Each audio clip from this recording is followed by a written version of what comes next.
Good afternoon, everyone. Hopefully you can hear and see me.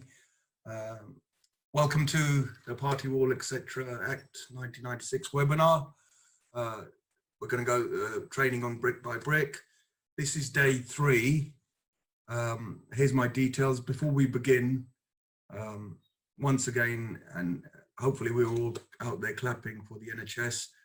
Super big thank you to the NHS and all they're doing for us and keeping us safe and well, and sometimes at their own cost. So thank you very much to the NHS. And it's not just this time. My dad passed away 2 years ago. Prior to passing away, he was quite ill and he was extremely well looked after. So thank you very much. Let's go through some housekeeping just before we begin the material. Firstly, this is a Zoom webinar. It's not a Zoom call. So the chat, there's no chat here. And there is a question and answer session. We'll go through that as well. There's no chat, and it's just to avoid, it's a different type of format. So just clear on that. There's no fire alarm scheduled. If you see a fire alarm, that's the real thing. That's the real thing, and my fire exit's this way. Please make sure you know your own fire exits. Sorry, I'm just mucking technology here. Those of you that are listening on the phone, if you're looking at the phone, you'll have the following options at the bottom. There'll be the mic, so when we do question and answers, we'll turn on the mic. Go to unmute it, there's a mic symbol there. There's also a question and answer icon in the middle. So if you can press that when you've got questions, put your questions in as you go along. Sorry, delete that. There's a raised hand and then there's a question and answer icon next to it. I'll go through all of those later on. Just want to make sure I'm sharing the right screen. Yeah, okay, that's fine, we're good. Right, should you get an incoming call on your phone and you're watching this on your phone, what will happen is when you rejoin the webinar, it may cut your audio or your mic. So what you may have to end up doing is coming out the webinar and going back in, and that'll reset your phone settings.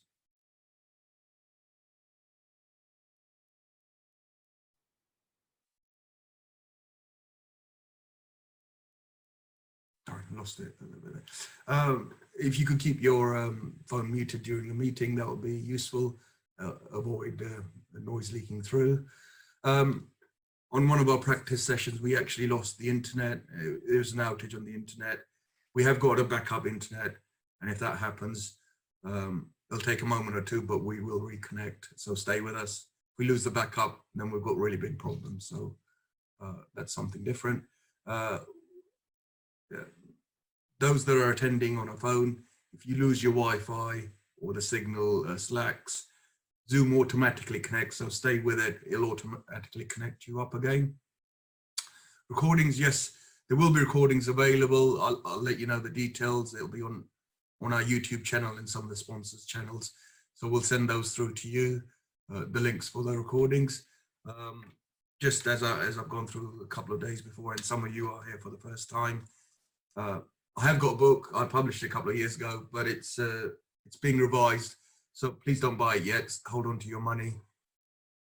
And once the revisions are out, then it's a different matter. Also, while we're going through these webinars, the material is more detailed than actually in the book. On day 3, I promised you guys a gift, so I'm going to give you the details towards the end.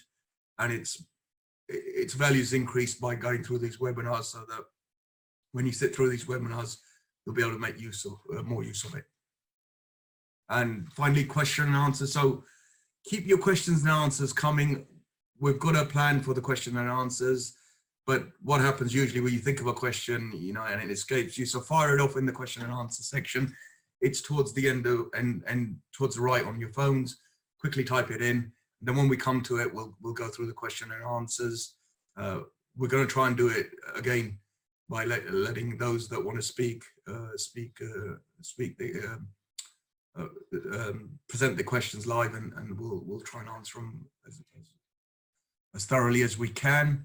There's also a raised hand icon, and we're going to test that now. So welcome and thank you for taking the time out. So everybody that's come across the Party Wall Act, please raise your hands using the hands raised icon. Yeah, excellent. That's working. If you haven't come across it prior to this training, also raise your hands. Excellent. And if you've got no intention of raising your hand, regardless of whatever I say during this presentation, please put your hands up. Thank you very much for that. So we can see the hand icons working. Great, super. Let's have a little recap. We're on day 3. Today's program is as follows. We're going to go look at loft extensions and chimney removal, and these are covered by section 2 and 3. We're also then going to have a look at porches and basements, quick look through those, and these are the type of works that we went through before. These are common residential building works that people are familiar with and know about, so we're going to use those as examples to explain the Act and how it works. We'll have brief messages from our sponsors. Then we're going to look at the role of the third surveyor. It's an interesting concept. It's an interesting integral part of the Act, and it's very much misunderstood. So that's a really important section to be aware of. We're going to look at a little section on architects and how their interaction can improve the process for their clients, and also people who need to take care of the Party Wall Act. There'll be a question and answer session, and then I'll go through your little present that hopefully you'll find useful. So looking at our focus groups, we're going to look at building owners. Now these are owners of houses, residential houses, I would say. They're either having their extension done for their own residential house, or in a lot of cases, we've got a lot of attendees here on that work with social housing, and where unfortunately, as people progress through their lives, they end up getting sick in hospital and they need extensions doing to their homes. And nowadays we're also getting, everyone's working from home more or less. Well, not quite everyone. A lot of people are working from home. So they're looking into having home offices, potentially loft, rear extension, and so forth. So that's one group there. We're also, another group that's affected by the Party Wall Act are property developers. So this could be where people buy residential portfolio residential houses and decide to refurb or extend. And it could also, on the other end of the spectrum, it could be commercial developers where they're building multi-house sites, hundreds of houses on the sites. So the whole range, the Act affects all of these groups, and it includes all commercial to residential property in England and Wales only. So no Scotland, no Northern Ireland. But if your property's in England and Wales and you're doing notifiable works, you're going to be affected. Another key group is financiers, financiers who provide bridging and development finance. And the interaction here is they need to make sure that the people they're loaning money to understand the Party Wall Act, because if you're stopping your works in the middle of the project in order to complete Party Wall process, you're causing yourself delays, and that applies to all the other groups as well. So that if you've got your own house and you either have to stop while the trenches are still there and to complete the process, or you may have the case where the roof's been ripped off, you're trying to get a loft done and it's stopped in the middle. So those are important groups that need to understand. Now, I talk about property investors. This actually extends to property investors or managers or social housing landlords that are looking after a portfolio, and they've worked hard to get their property up to scratch, and they need to maintain it because of regulations from current regulations in terms of keeping your tenants safe and secure and so forth. And usually they're affected on the other side as adjoining owners when the works next door are being done. And the owners of the property next door are usually straight up and fair people, but it's the builders, and there is a protection clause in the Act that goes through it. I'm going to discuss a little bit about architects and how they can help improve the party wall process, not only for their clients, but everybody involved. So just a little recap on day 1 and 2. That was the agenda for day 1. I'm not going to go through all of it. I'm going to go through some of the important elements later on. This was the agenda for day 2. Again, we're not going to go through all of it, but we're going to discuss some of the bits because it affects the areas I'm going to be discussing today. What we've effectively done over the 2 days is build a base, or to use a building analogy, a foundation for the Party Wall Act. Now we're going to look at some of the intricate details that apply to the groups using. So basic terms, you have the building owner. So there's only one building owner. This is the entity. It could be a person or a legal limited entity that's wanting to carry out the works. On the other side, you have adjoining owners. Now these are the groups, and there's multiple classes of those. Just going to run through quickly on those, the multiple groups again. You have the freeholders. Discuss that a little bit. So there's usually only one freeholder, but you can have multiple freeholders, and we're going to go through this again as an example. You can have leaseholder, and the leaseholders need to be more than 1 year. And the key thing to watch here is where leaseholders are less than 7 years, there's an area where they're not always picked up from the land registry. So if you've got a lease of more than 1 year, less than 7 years, ensure it's registered, or brief the freeholders, because you're, as an adjoining owner, you're entitled to a party wall notice. If for no other reason, you've probably got a self-repairing lease. You've also got people who have rights to receive profit from land. And the final but not least is if you're contracted to buy land. So if you exchange on a property, you become a notifiable owner, and you're more likely to be affected by the works that are going to take place next door, because you're going to be the new owner of the property rather than the previous owner. So that's an important element that people tend to miss. Short-hold tenants aren't notifiable, nor are council tenants, and nor are mortgage companies. Again, perspective, the Act is written in sections, but we're trying to relate the sections in terms of common residential works. Here's a list of them. We've been through them previously. So I'm going to go through the loft and the chimney removal and the basements and porches. So most of these examples are going to be set out today in our training today. Let's start with loft conversions and chimney rests. So when we're doing a loft conversion, most of the common factors that relate to are you have your house here. I'm going to try and let's see if we can switch this light bit on.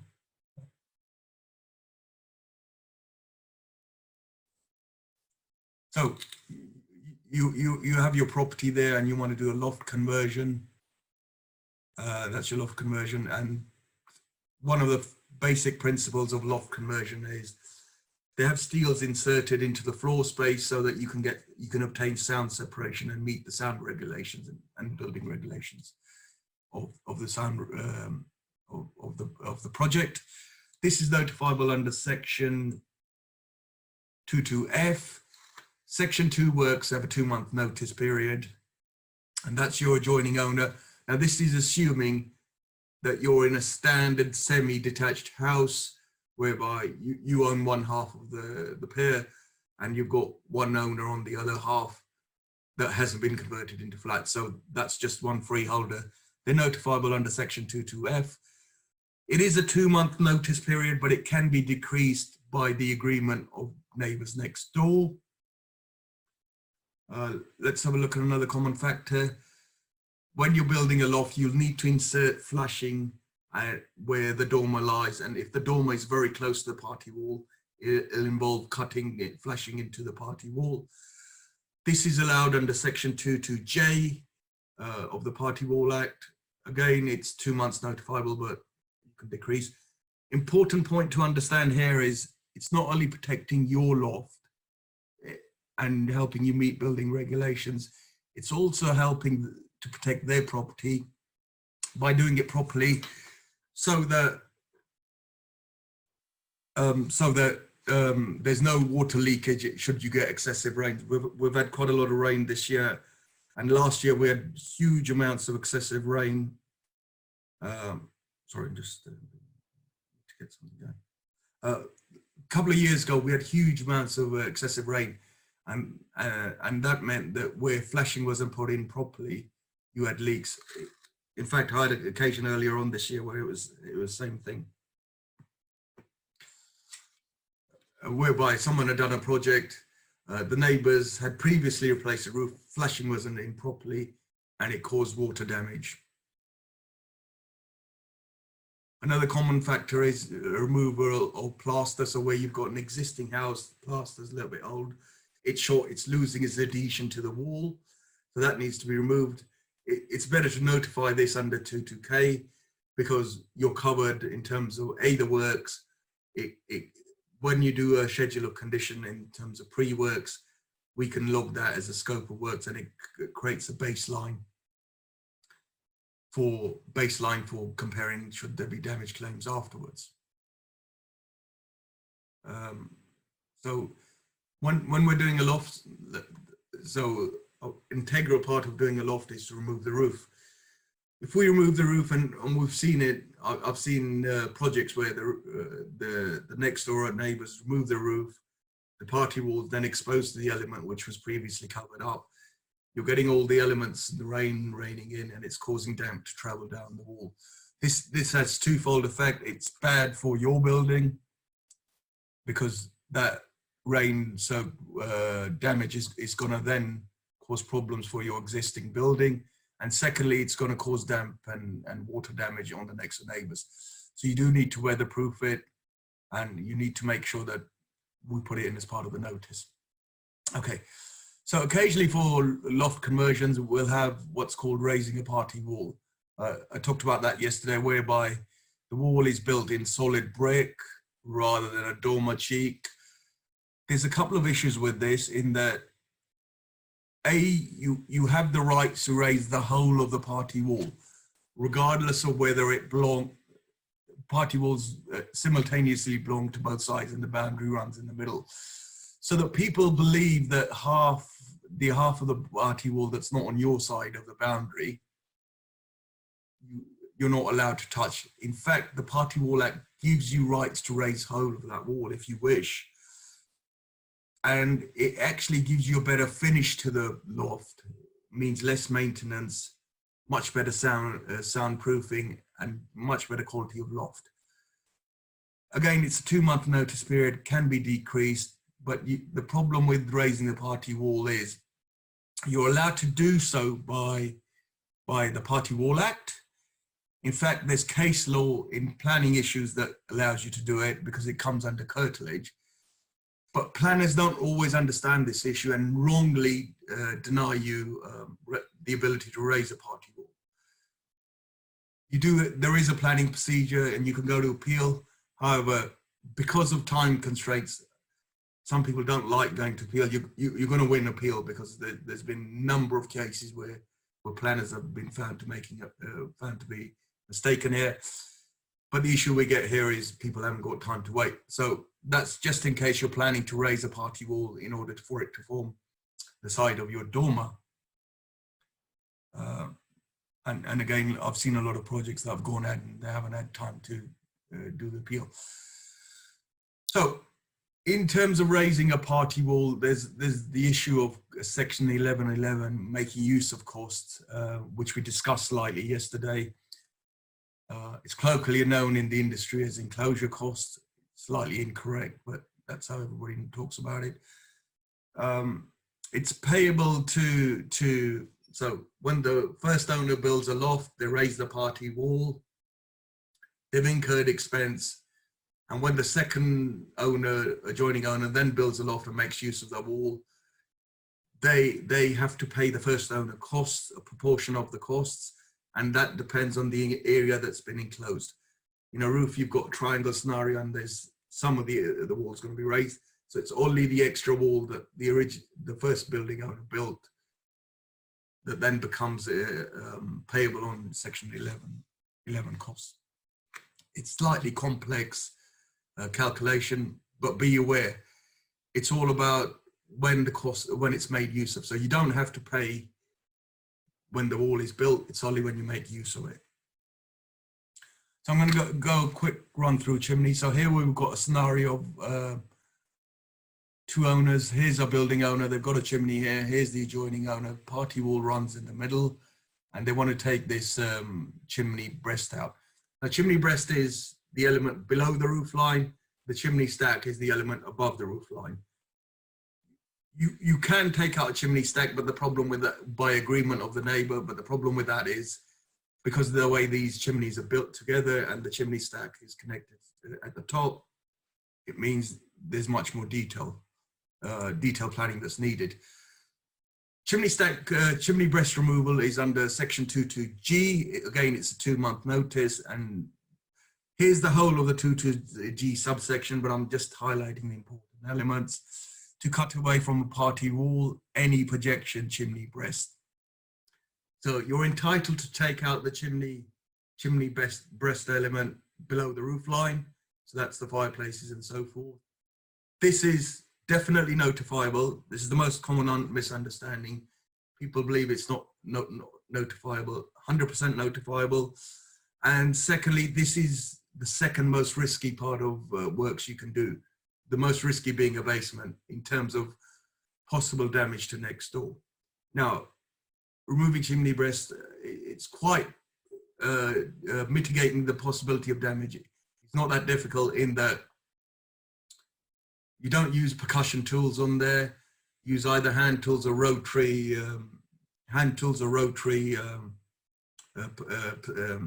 power tools, so angle grinders, so it allows you to cut away.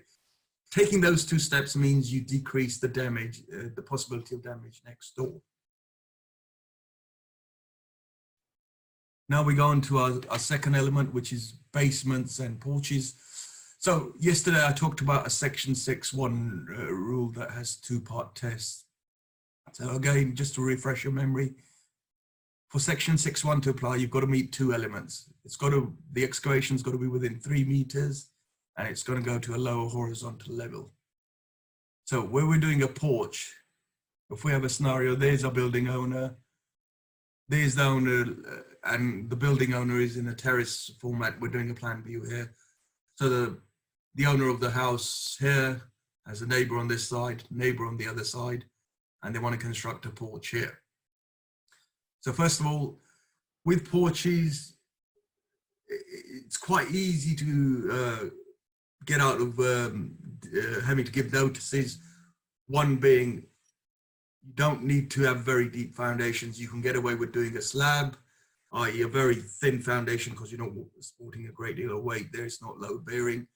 But where you're excavating, and in the old Victorian houses, you're going to have to go, you could end up going to a lower depth of the neighboring foundation. So you're notifiable under within 3 meters and a lower depth rule there by section 6.1. And where you've got quite small houses, cottage sort of terrace sort of houses, you could potentially have 2 owners that you need to notify. If you're building quite a wide porch and the distance to the next door house is less than 3 meters, they can also become notifiable. Now there's the second section that you could note, porches could be notifiable under section 1, the Line of Junction Act. Now the line of junction runs on a ground level between the 2 houses, and if you're building your porch right up against it, that's also notifiable under the Party Wall Act. Be careful here when you're building on section 1 line of junction, not to cross over. I've had actually a number of occasions where people have rang me up and they're arguing literally over 4 inches, literally over the brick being in the wrong place. It's just not needed. Okay, let's look at basements now. This is where it gets quite involved. So basements can be notifiable under section 6.1 or 6.2. Remember, 6.2 is a 6 meter and a much more complex excavation notice. I'm not going to go through it now. Under section 2 and 3, you'll have to underpin the wall. So there's underpinning going to be involved in the original wall, depending on how you're constructing your basement. So where you've got houses that you want to take the wall straight down and create a bigger basement, you're going to have section 2 notice there for underpinning the wall. There's going to be section 2 notice. Well, in some old buildings in town in London City, you get foundations that are corbel foundations. So to get a nice smooth wall, you're cutting those off. You do have the right to cut off neighbors' foundations if they're projecting over onto your land. Section 2 is very involved in detail, gives you a great deal of rights. And again, section 2, if you're inserting steels to hold up the original house, you're also going to have a section 2 notice to notify people of your neighbors that you're going to be inserting a steel. There's also an element of section 1. So if you're building a basement in your footprint that's not going to touch the boundary, there's no line of junction notice. There could be a potential line of junction notice here where you're going right to the edge, and occasionally where you're underpinning, you're actually going into the neighbours. Theoretically, you're going into the neighbour's land. So there could be a section 1 notice there as well. Now, a term that's used in the industry, and it's in the Act, but this is a remnant of where the old 1939 Act crossed over to the 1996 Act. And this element got left in, and most surveyors actually agree it's a little bit redundant, but it's still there. So when they talk about special foundations, they're actually talking about inserting steel rods and beams into the foundation to give the foundation extra strength. The advantage being you could have a thinner wall that has bigger load bearing capacity and therefore allows each owner to create a bigger basement in terms of floor space. Now, because this is a leftover from the old days in 1939 where they constructed huge commercial office tower blocks, and to get the increased load bearing in those days, it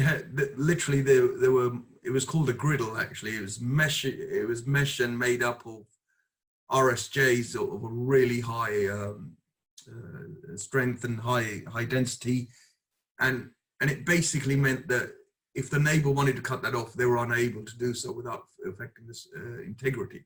So that part, the 39 Act required adjoining owners to consent to special foundations.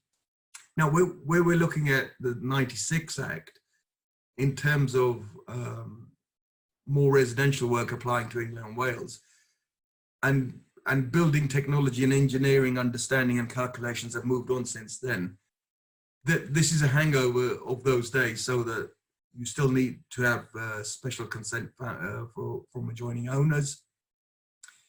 Now, where adjoining owners don't reply to your notices and they're appointed under section 10(4)(b), which I talked about yesterday, just to remind you, if there's no reply, you have to send them a letter, and once you've sent them a reminder letter, they still don't reply, you must, under 10(4)(b), section 10(4)(b), appoint a surveyor on their behalf. Now, where you're doing a basement and you're planning to do special foundations, that appointed surveyor on their behalf doesn't have the remit to give consent for special foundations. It's a little quirk in the law. It needs to be understood and especially worked on with your design team and engineering team, and you should try and get your adjoining owners on board as quickly as possible. This can get really heated because a lot of the foundations are done in high value areas, and all owners have, the building owners have more money because they're trying to do foundation. The adjoining owners have more money because A, they don't like it, they don't want it, or they don't like the disruption and they're trying to use this to fight it, and they can afford to hire lawyers and so forth. So it's quite a complex area. Okay, so I'm going to give you a break. I'm going to speak to, we're going to get one of our sponsors to come on, Mr. Ranjit Singh. If I can get the technology to work and unmute you. We've got a message from Mr. Ranjit Singh.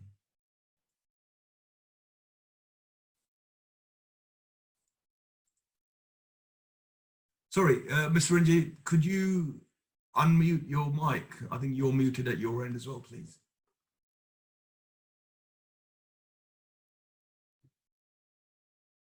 It's fantastic. Over to you, sir. Hello, Dil. How are you? All right? I'm good, thank you. How are you, sir? I'm good. My name is Ranjit from Property Investor News Magazine. Listen carefully. We are living in changing and challenging times. Change is permanent.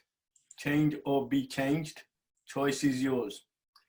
How you manage changes, challenges, and opportunities depends on you.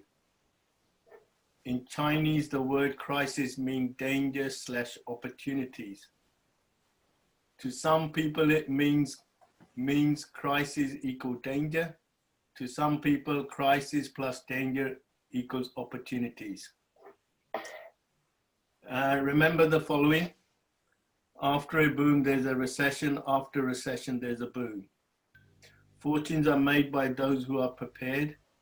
And how you prepare yourself is by subscribing to Property Investor News Magazine.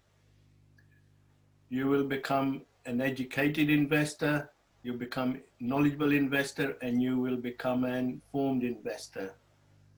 Whether it's a boom or recession or coronavirus crisis, as business owners, we should always be preparing for the next unexpected events ahead. I thought it'll be helpful to share and address some thoughts on how we should handle the crisis situation we are in. In a time of crisis, it's useful to have a theme, mantra, word, saying, or quote to keep us focused on what we should be doing. A simple one that came to my mind is adapt, something we all are having to do. Adapt, A-D-A-P-T. A stands for adjust, do whatever is necessary to survive, cut anything that are unessential. D stands for diversify, modify, revise, and restructure. A equals action, is everything those who sit and wait will lose. P for positive, is the only attitude to have. Being negative in this situation will accomplish nothing. T, take charge. Ask for suggestions, network, devise a plan, and work on it. There is an old Marine saying, no matter what obstacle you encounter, you improvise, you adapt, you overcome. We can accomplish anything if we put our minds to it. Don't let the crisis cause you to doubt you. When you doubt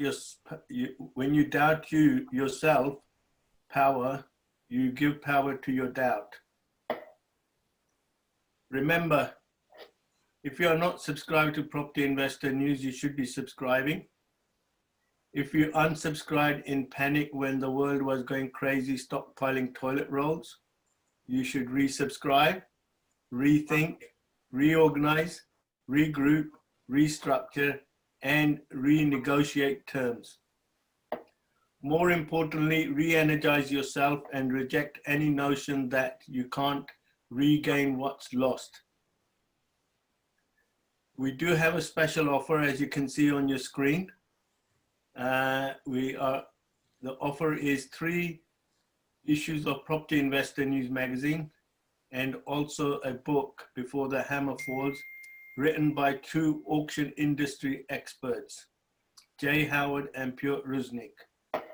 To subscribe, just follow the instructions on the screen.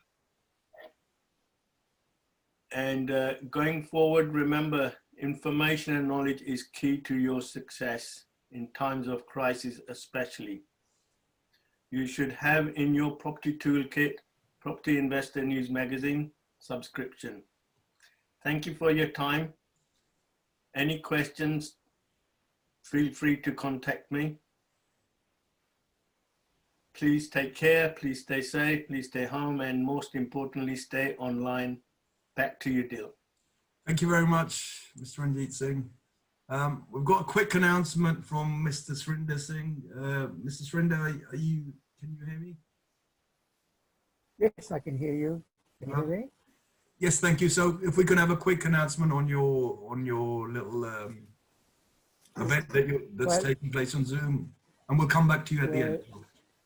As you know, you are part of the Property Professionals Network meeting, and we have a meeting coming up on the 4th, which is Monday the 4th at 7 p.m. Like you all to be coming there because we have two great speakers. One is Linda Wright, who is a professional independent planning consultant, and we have a young man, a very dynamic young man called Jack Chickens, who at a very, very tender age has developed a big portfolio of property. And he'll be talking about his journey. Look forward to seeing you there. Thank you. Great. I've heard Jack speak. It's worth coming. So please note this address.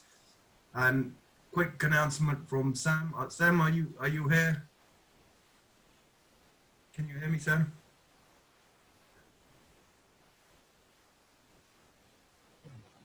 Sam?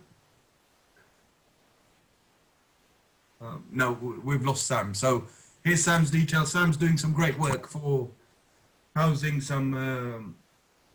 housing the people who are for local councils who are having difficulty. So well done, Sam. There, I'll try and bring him on the end. You've got any properties that you want Sam to take care of for local housing, social housing, please contact Sam. So that's a little announcement. Hopefully we'll get Sam on at the end. Okay. Right, back to our party wall training brick by brick. Now, yesterday, on the first day, I talked about someone called a third surveyor. Just a quick reminder of the process. When a building owner issues a notice, the adjoining owner has a right to appoint their own surveyor.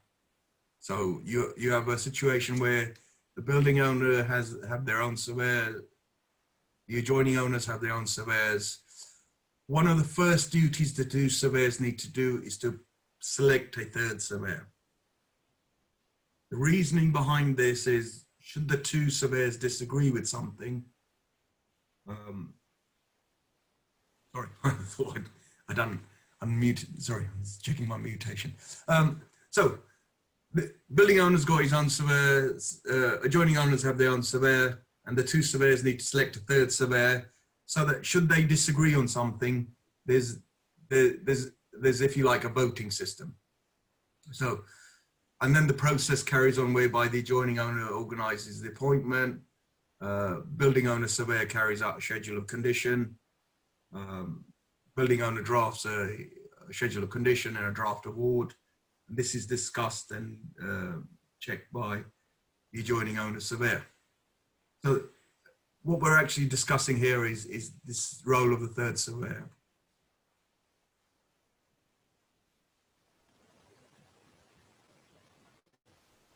Again, it's important that the two surveyors appoint a third surveyor because disagreements with surveyors between each other can occur, unfortunately, more than we'd like, and it's settled by a third surveyor. There is a process whereby if the two surveyors can't agree, you have to go to the local council for them to appoint a surveyor. Now, where you've got a surveyor, they should usually inform you of who the third surveyor is, where you've got two surveyors. If they don't, make sure you get the details of who the third surveyor is from them, because on occasions where you feel your surveyor's not doing the right thing or they're making slow progress, you can actually refer to the third surveyor. You can refer to the third surveyor on any issue. Now, one of the most important questions we talked about yesterday was who pays the costs. And where you've got two surveyors, most cases, the building owner and surveyor, the building owners end up paying for the adjoining owner's surveyors. Now, because it's a statutory appointment, it's not done under contract, so you don't actually have a contract with the adjoining owner surveyor. The fees are decided by, at the end, between the two surveyors. Where the adjoining owner surveyor puts in an excessive fee, your surveyor has the right to go to the third surveyor, and therefore the third surveyor could make a determination on the fees. However, the question I get asked is, well, I've got a building owner surveyor, there's another adjoining owner surveyor. Now am I going to have to pay for 3 surveyors because you've got a third surveyor involved? So the third surveyor is only paid for if they become involved in an issue. And actually, looking at the stats, it's very rare for a third surveyor to get involved. We're talking about 99.9% of the awards are done without the third surveyor involvement. So that the third surveyor costs only incur when the third surveyor is called upon to make either a judgment on a material matter that the two surveyors are disagreeing, or in the case of costs, where someone feels it's unreasonable. So who can approach the third surveyor? There are 4 parties involved that can approach the third surveyor. There's the building owner, the adjoining owner surveyor, and the building owner surveyor. All 4 parties have an equal right to approach the third surveyor whereby they feel one of the other parties is being difficult, not doing what they should be, or is doing something wrong. So that's quite important for people in the process to understand, and it's not understood widely. Okay, I'm gonna talk a little bit about architects and how they can improve the process for people for parties involved in the party wall process. Okay, now there are actually 3 types of architects when it comes to dealing with party wall issues. We come across, and we're not having a go at architects, we're just trying to relay our experience. There are architects that will lay their head in the sand and just sort of ignore party wall issues and leave it for the building owners to work it out. And although strictly speaking, it is the building owner's responsibility, a lot of residential works are helped by architects, and architects are the first call that a novice doing building works comes across. We also get architects who'll try and be helpful, and that they'll draft a notice and they'll give it to the clients to serve. And the client looks at it and says, what the hell do I do with this? How do I serve this? And then they don't serve it properly, and we get all sorts of issues involving. It's a little bit like, as you can see here, you're being given an axe and you're being told to throw it, and you've got no idea what to do here. And I'm going to come to this in a minute, where we've got a little booklet for you that might help you with the process. And the third type of architect we get are architects who actually do party wall work. They'll serve the process, they'll go through it, and there's some improvements they can make to their process, which I'm going to go through now. So there are a number of errors that we see that are made day in, day out by architects. The first one being, they don't tell the clients about the party wall, so they need to tell them. The second one being is, they don't, when drafting notices, the adjoining owner's details, they don't look on a land registry to work out who the adjoining owners are and the right address to serve for the adjoining owners. And the other thing they do is, they don't actually tell them how to serve notices properly. They draft the notices, hand them to their clients, and they think that's the end of the involvement. They're actually better off not doing anything and saying, you need to look at party wall, you need to find someone to do it for you. And number 4 mistake is not following through with the 10-4 process. Yesterday we went through the 10-4 procedure, so it's quite an important procedure, and it's compulsory. And again, just to reiterate, it's one of the changes from the 39 Act to the 96 Act, in that 1939 Act meant no reply meant consent, whereas for Section 6 and Section 2, no reply means automatic dissent, and you need to follow through with a 10-4 procedure. Again, it's part of not completing the process, so they don't take undertake schedules of condition, they don't do an award, and it gets left halfway in between, and no one's sure what to do.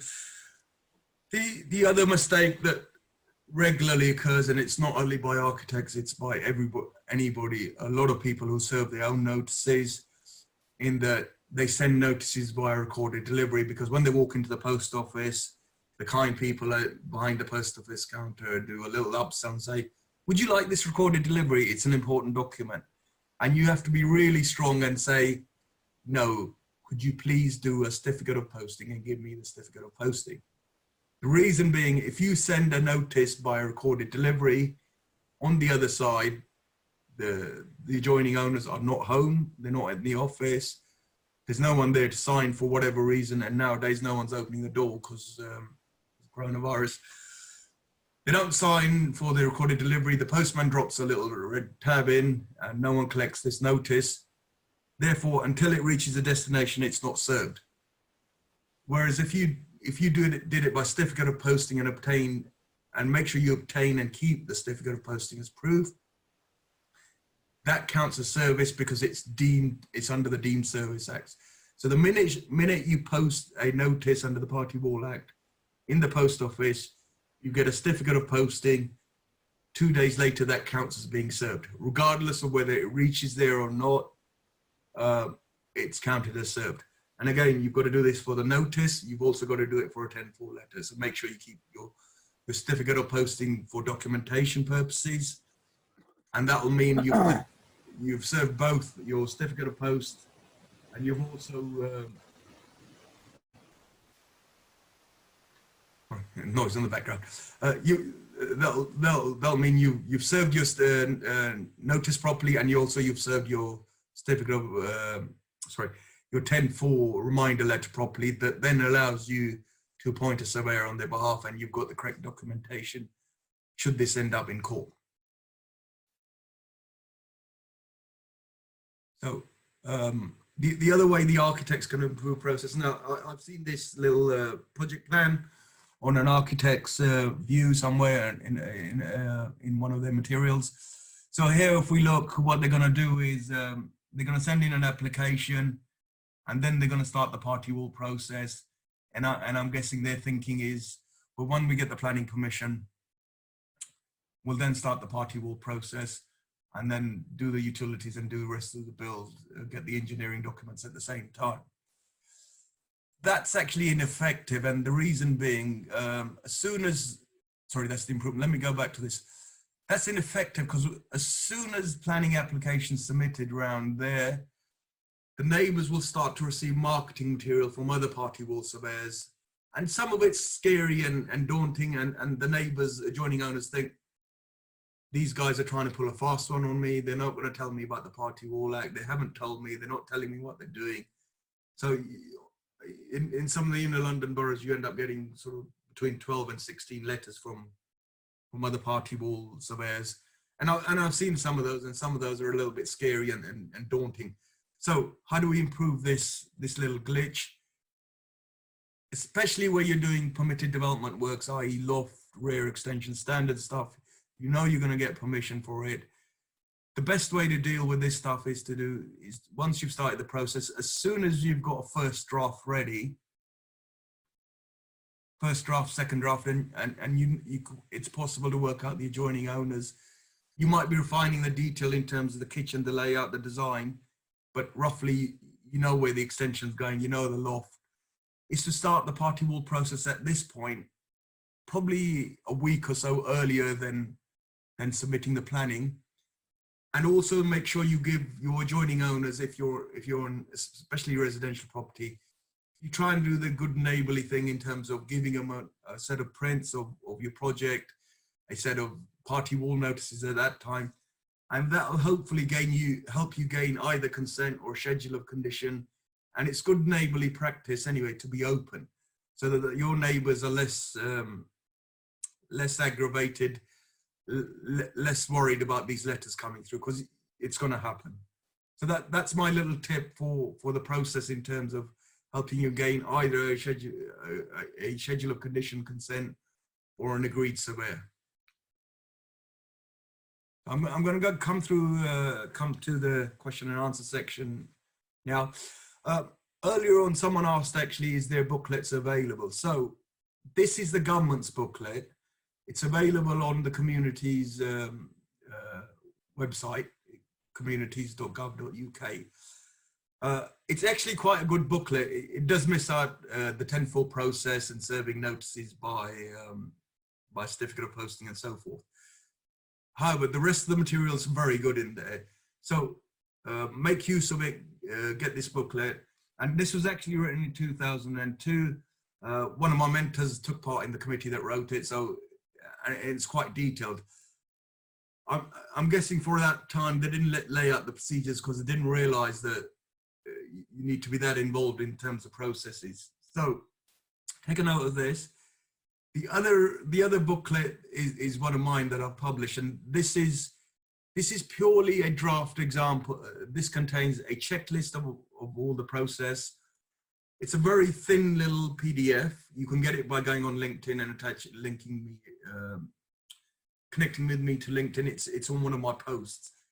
So it's a very thin, there's draft notices, and what I've done is take out all the extra stuff. It only addresses draft notices for residential work. So simple stuff like rear extensions, chimneys, and lofts. It doesn't go into complex stuff. I've tried to remove all the extra stuff. There's a checklist in there that goes through, 10 or 11 points set out to do it in a 1, 2, 3 fashion. And it's quite detailed in terms of residential owners. So what I found in the past, that a lot of residential owners trying to undertake works, they're allowed to serve notice themselves. They've looked up this booklet, they've read something on the internet, and they're trying to use notices in that booklet, which can be quite confusing and daunting if it's the first time you're doing it. So that's why I've created this. I've set out a procedure that then allows you to go through the process one by one, keep all your documentation, and enabling you to go through a 10-4 process. So hopefully that's useful. That's the end of my formal training. I'm going to go through some questions and answers. So if you'd like to ask your question yourself, please put your hand up and I'll try and unmute and come to you now. So, Louise, can you hear me? Oh.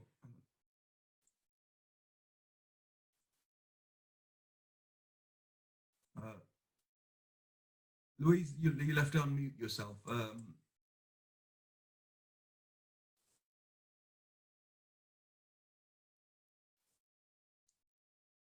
Hi, if you've got your hand up, if you can unmute yourself, yeah.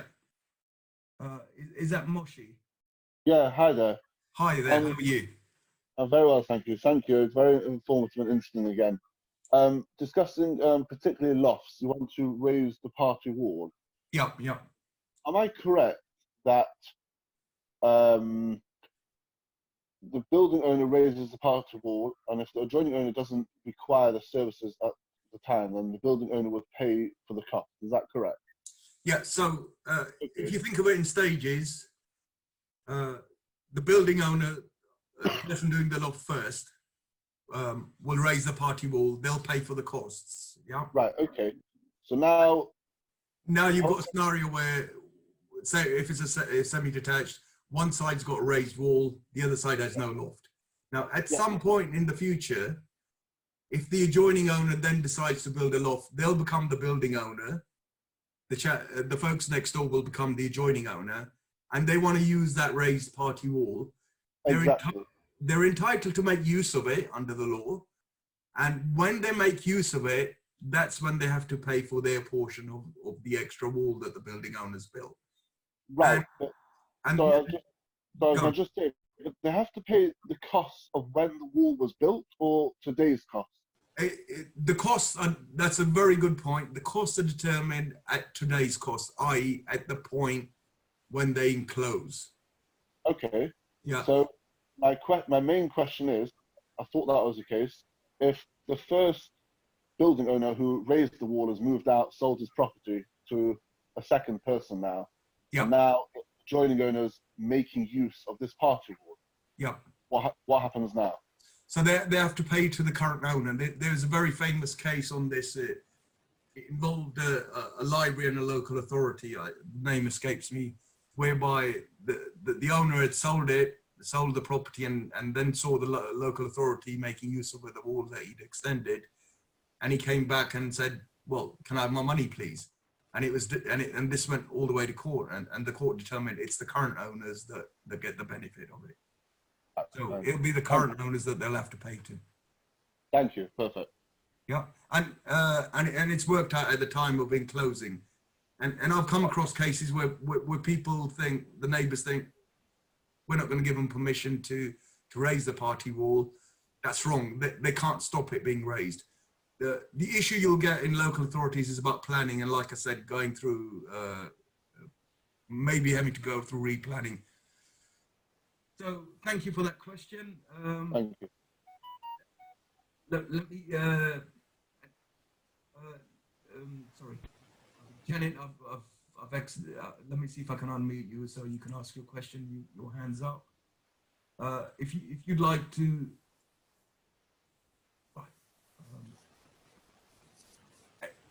I'm trying to unmute a couple of other folks. So Louise, I've got your question here.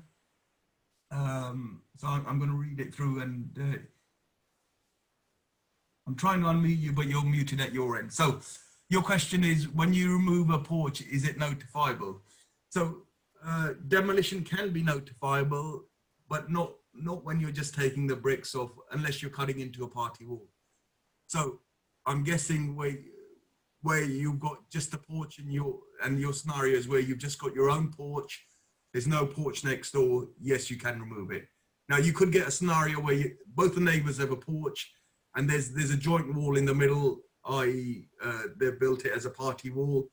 You're removing your porch, leaving their porch, the flank wall of their porch exposed. That could need weathering in terms of where you see buildings being removed, and previously that wall was an interior wall and now it becomes an exterior wall. So this is where the weatherproofing applies. Hopefully that answers your question. I'm trying to actually unmute you, see if I can get you on, but if that doesn't answer it, could you put it in the chat box and I'll try and answer it further, yeah? I'm gonna go to, I can't get the muting working, so I'm gonna go through all the questions we've got. We've got a question from Claire. Claire, hi. Welcome. Let's see if I can get you unmuted. If I can't, I'm going to read through your question. For a roof, if you change the tiles, can you change the ridge, which is the boundary between the two roofs? If the neighbor, sorry, let me start again. If you change the roof and if you change the tiles, can you change the ridge, which is the boundary between two roofs? If the neighbor changes the ridge, the color will be different. So the other party is now a different color from the ridge of the roof tiles. Right.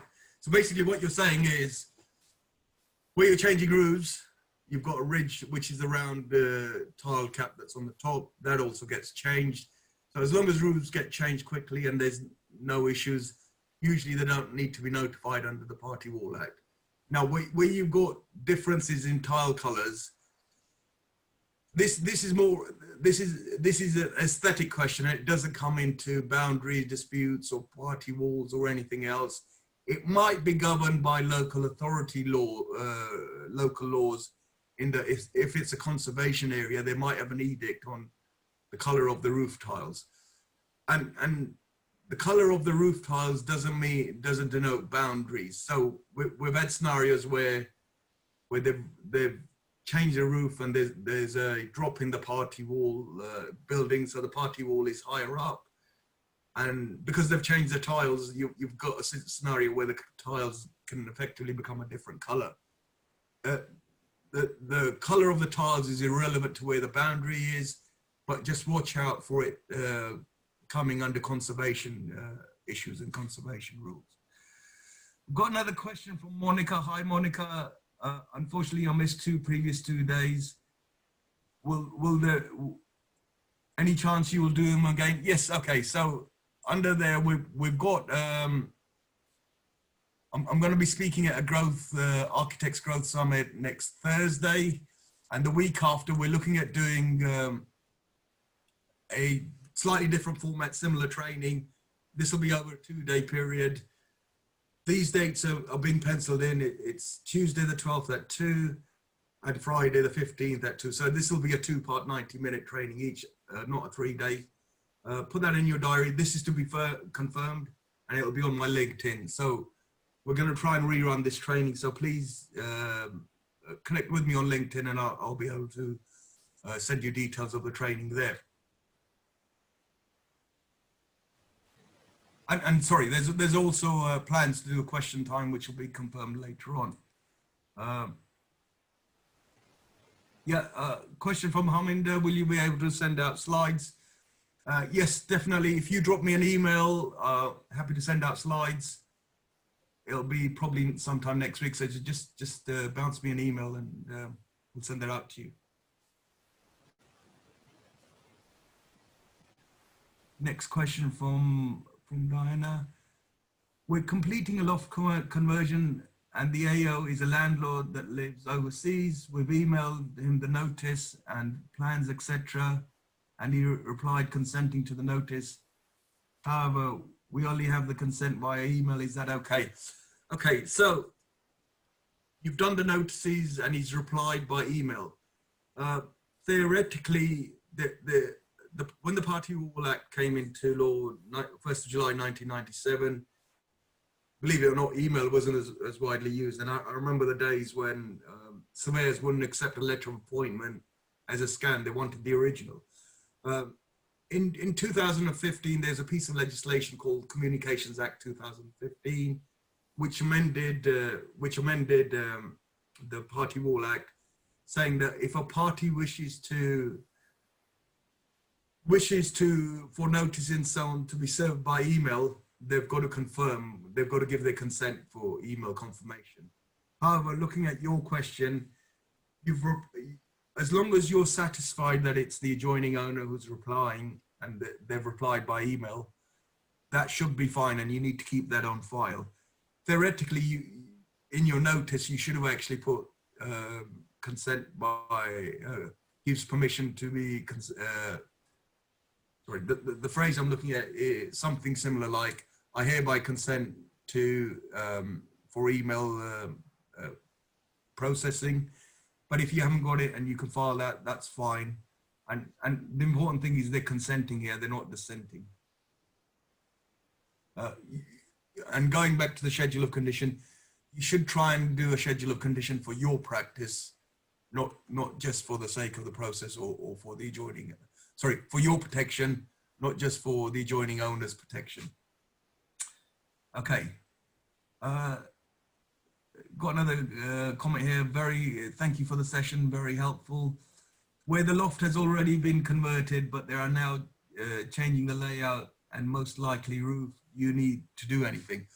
So this question comes down to, if the loft's already been converted, they're doing internal works and changing the layout, does anything need to be done? Overall, probably not, because it's very similar to doing internal refurb works. Unless you're doing something notifiable, i.e. something to do with a party wall or doing an excavation, those are classified as non-notifiable works, i.e. they don't come under the party wall remit. So therefore the neighbor doesn't need to notify the next door. So generally speaking, unless I have more detail, I'm going to say no, because it depends on what the neighbors are doing.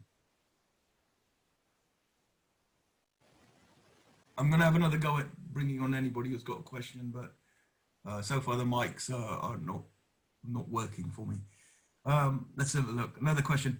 If a boundary wall is owned by us and has become unsafe, which is adjoining owners onto a private property, do we have to serve notice for us to carry out works on the wall?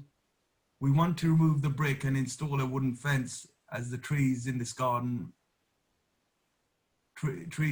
are causing structural movement. Right. So if you're the owners of this wall and you want to remove it, sorry, let me make sure I've read this question right.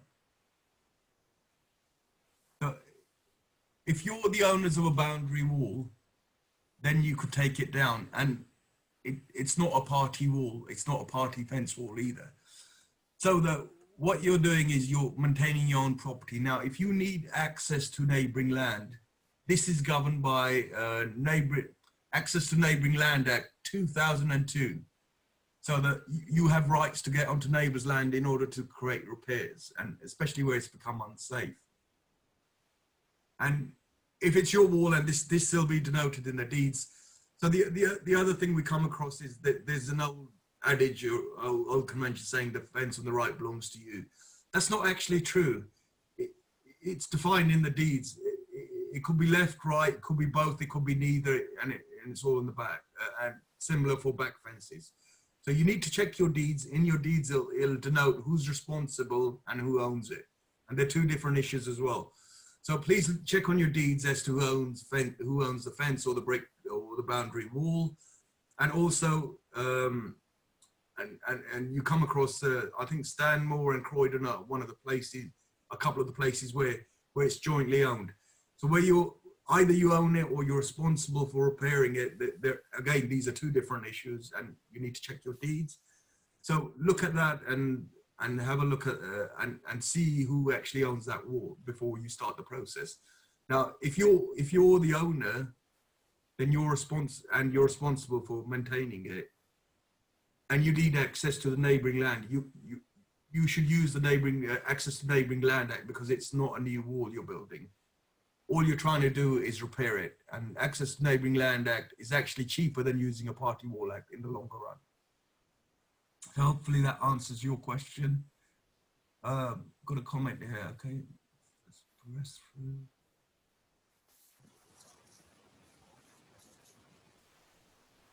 Okay, so that's a comment, someone's name's come up wrong. Then they need to change their own thing. Right, got a question from Deepak. Loving the seminar, so very informative. Okay, thank you, Deepak. Really good comment of you. Would you recommend that builders insist that a schedule of condition is carried out in order to protect themselves? Yes. So question from Deepak, and he runs a very good loft company, actually, very sensible, very good guys. So he's saying, would you recommend would you recommend that the builders insist on a schedule of condition so that neighbours are protected? Yes, 100%. The whole idea of schedule of condition where the neighbours are giving consent is to create a baseline. And I think, Deepak, you might have missed one of my other two sessions. We've actually gone into, actually is one of Deepak's projects, where I've gone into a property, I've done a survey, and there are literally cracks in the wall where I've had to go out and check next door to see if they've already done, if the builders have already been in, caused problems, and it's those guys that have caused cracks. And they haven't even started works yet. So schedule of condition prior to works actually protects the adjoining owner, the building owner, from false and malicious claims of adjoining owner. On another occasion, I've done a survey and the owner of the house has rung me up. It was actually a husband. It might sound sexist, it's not meant to be sexist. So this chap says, you've said there's water damage leak in my passage. There's no water damage leak. and he said it so emphatically that I said, okay, well, look, maybe I've made a mistake. So I checked my file. I sent him the photograph. And then he didn't reply to that. And it was actually because while I was doing the survey, his wife had let me in. And I said to her, have you had any water damage? And she said, yeah, we had a bathroom leaking a few years back. And you could see the watermarks in the ceiling. So it's quite funny and this is the hilarity aside. We often find that when we start focusing on things, we're going to pick up little cracks and niggles that weren't there before. And with works, we always get neighbours that are looking harder, adjoining owners, they're actually looking harder at their property to see if they can spot any cracks and so forth. So be aware of that. And the whole idea of a schedule of condition is to protect the building owners from false and malicious claims. Right, someone else has got a question. Right, so I'm going to read this and reword it because I want to build a sunken seating area in a room and the neighbour's home is around 3 meters away. Do we need to obtain a party wall survey, etc.? Okay, so I think the question is, they're looking at creating a sunken floor area in their house, and the neighbour's property is more than 3 meters away. I've seen someone create a sunken area. It does look quite cool, actually. You know, when you go into the through lounge and it's sunken area. So if their neighbour's property is more than 3 meters away, unless this sunken area is going to be deeper than 3 meters, and the neighbour is more than 3 meters away, they're not notifiable under the Party Wall Act. However, if they're closer than 3 meters and your sunken area is going to be going below your foundation, and you've got very similar houses, it's quite easy to guess that the neighbour's foundations are going to be similar and they're going to be notifiable. So the answer to the question is, it depends how deep your foundations are, and it depends how far away they are. So if they're more than 3 meters away and your sunken area is not more than 3 meters, then you won't need to. If they're less than 3 meters and your sunken area is going below your foundations, you'll need to notify them. And if you're going below more than 3 meters, that's actually a basement you're creating. So, you know, you have to look at the basement rules. I've got another question, actually. Okay. Oh, great.